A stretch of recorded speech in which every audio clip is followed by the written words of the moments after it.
Welcome viewer, I am Murugan S.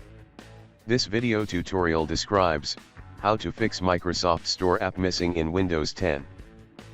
Type PowerShell in Windows search bar. Right-click Run as administrator. Click Yes to continue.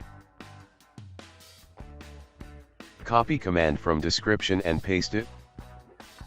Press Enter key to continue.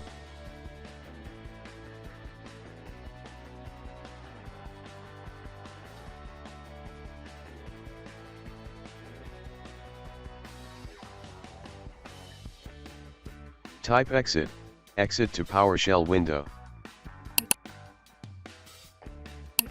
Restart system.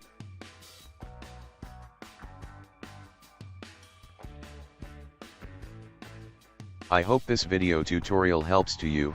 Please like, share and don't forget to subscribe my channel. Thank you very much. See you next video.